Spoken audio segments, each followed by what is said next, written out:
Hi everyone, good morning. আবার চলে এলাম নতুন একটা ব্লগ নিয়ে।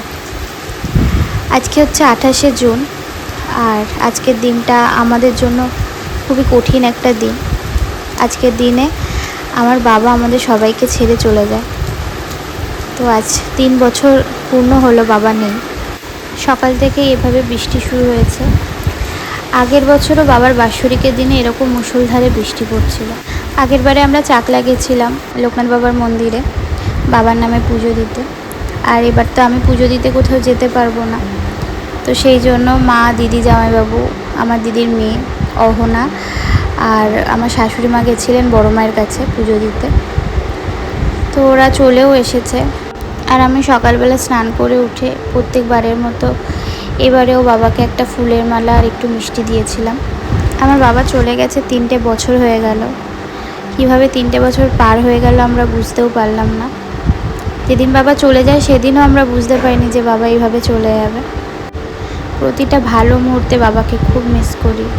খারাপ সময়েও বাবার কথা ভীষণ মনে পড়ে।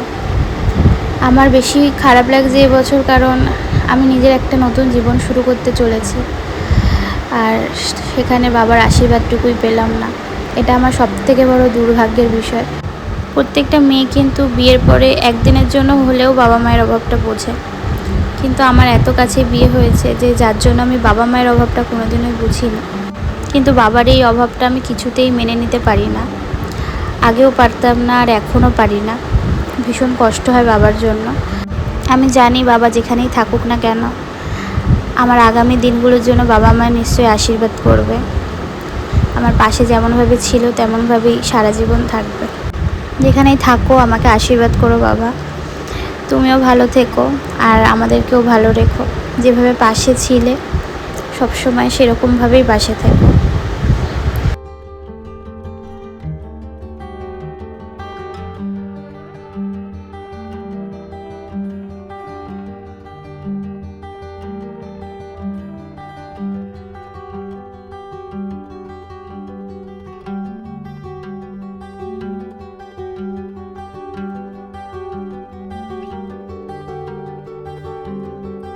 তোমাদের তো বললামই যে মা পুজো দিতে গেছিলো সকালবেলা। তো এটা হচ্ছে বড় মায়ের ফুল আর প্রসাদ।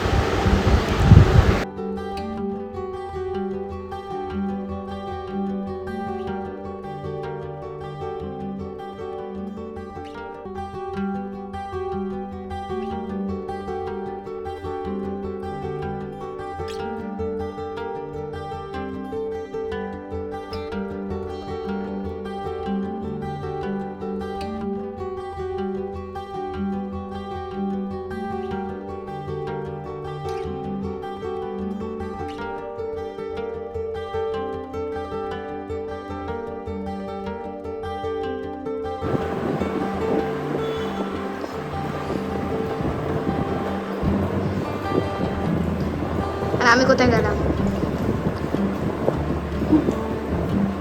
না,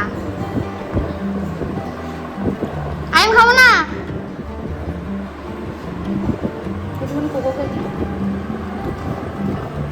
আর তো বউ নিয়ে ব্যস্ত। সবাইকে দিও আগেবার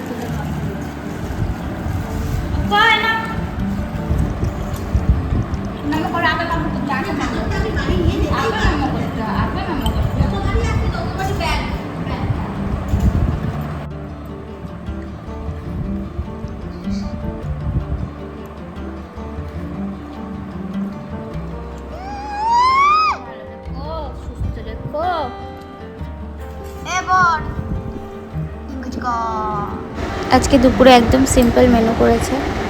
তো এখানে মা করেছিল লাল শাক, আর লাল শাকের সাথে আমার পেঁয়াজ খেতে খুব ভালো লাগে, তো দুটো পেঁয়াজ নিয়ে নিয়েছি। আর এখানে মা করেছিল দই পটল।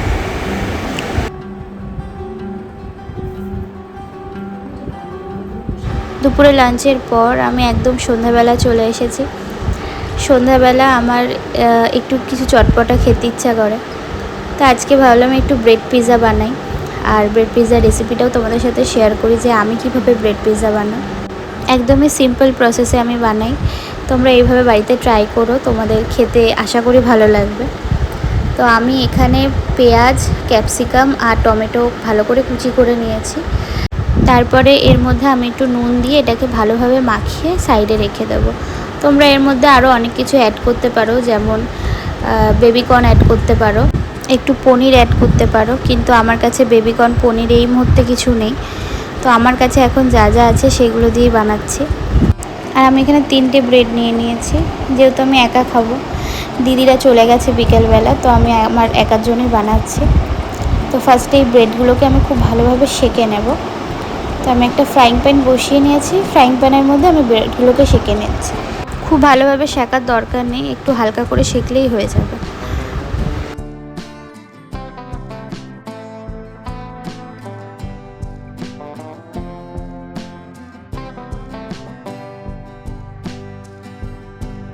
ব্রেডগুলো সব সেঁকা কমপ্লিট হয়ে গেছে।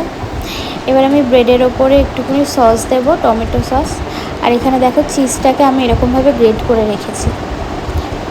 তো আমি ফার্স্টে ব্রেডের ওপরে টমেটো সস দিয়ে নেব। আমি একদমই অল্প সস এখানে ইউজ করছি, তোমরা তোমাদের টেস্ট অনুযায়ী দিয়ে নিও। আমি খুব বেশি সস খাবো না বলে অল্প করেই দিচ্ছি।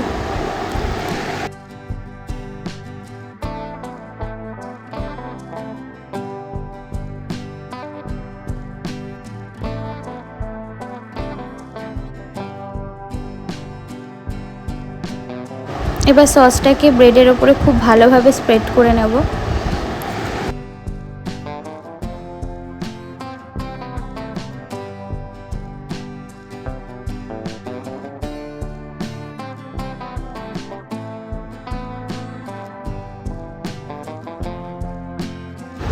তারপর এর উপরে আমি দিয়ে দিচ্ছি চিজ।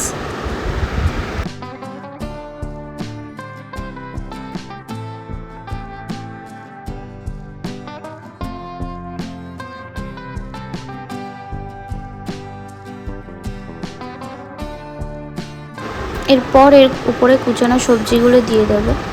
তোমরা কিন্তু এরকমভাবে করে বাড়িতে খেতে পারো, খুব ভালো লাগে খেতে। আর এগুলো বড় ছোট সবাই খেতে পারে। বাড়িতে ছোট বাচ্চা থাকলে তাদেরকেও সন্ধ্যাবেলা এটা করে দিতে পারো বা স্কুলের টিফিনে পাঠাতে পারো। এটা কিন্তু খুব হেলদি একটা খাবার। তোমরা এমনি ব্রেডের বদলে যদি ব্রাউন ব্রেডও দাও তাহলেও কিন্তু খুব টেস্টি লাগে খেতে। অনেক বাচ্চারাই আছে দেখবে চিজ খেতে, বাটার খেতে পছন্দ করে না, কিন্তু পিৎজা খেতে সবাই পছন্দ করে। তো এইভাবে যদি খাওয়াতে পারো তাহলে চিজটাও খাওয়া হয়ে যাবে। এটার মধ্যে কিন্তু অনেকে মজরেলা চিজ দেয়, কিন্তু আমি আমুলের যে প্লেন চিজটা হয় সেটাই ব্যবহার করেছি। মজরেলা চিজের থেকে আমুলের সেই প্লেন চিজটা অনেকটা বেশি হেলদি, সেই জন্য। সত্যি কথা বলতে আমার অনেক দিন ধরে পিৎজা খেতে ইচ্ছা করছে, কিন্তু এখন বাইরে পিৎজা খাওয়াটা যাবে না আমার। বাইরের পিৎজাতে অনেক রকমের সস দেয়, মেয়োনিজ দেয়, যেগুলো এখন আমার খাওয়া একদমই উচিত হবে না। তো সেই জন্য আমি বাড়িতেই এইভাবে পিৎজা বানিয়ে খেয়ে পিৎজার শখটা মেটাচ্ছি। তবে এটা ভীষণ টেস্টি লাগে খেতে, পিৎজার মতনই লাগে, আর খুব কম সময়ে ঝটপট তৈরি হয়ে যায়। তো দেখো কথা বলতে বলতে আমার কিন্তু ব্রেডগুলো একদম রেডি হয়ে গেছে। তো এইগুলোকে আমি আবার একটুখানি তাওয়াতে দিয়ে সেঁকে নেব।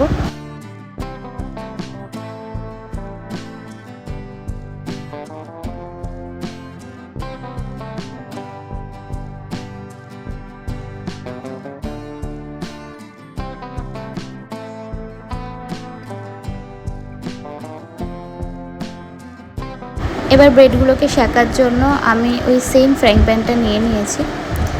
এর ওপরে আমি একটু হালকা করে বাটার দেব, আর বাটারটাকে খুব ভালোভাবে স্প্রেড করে দেব।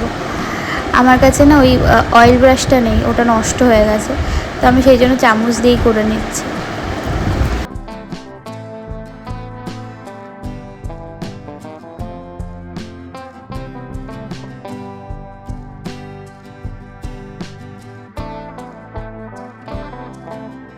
গ্যাসের ফ্লেমটা কিন্তু একদমই লোতে রাখবে, নাহলে বাটারটা জ্বলে যাবে।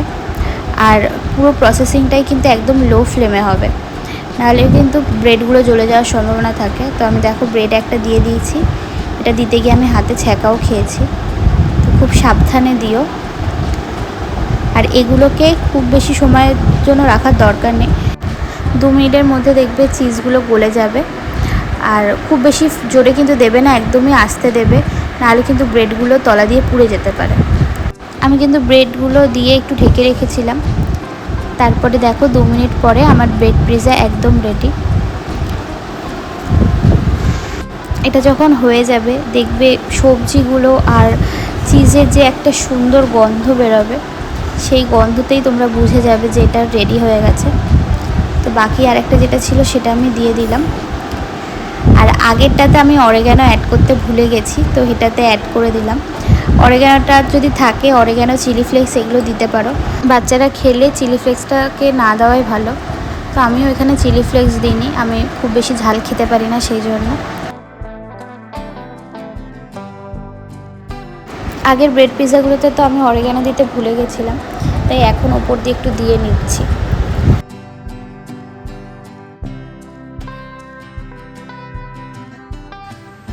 দেখো আমার অন্য পিৎজাটাও একদম রেডি হয়ে গেছে। এবার এটাকে আমি প্লেটে তুলে নেব।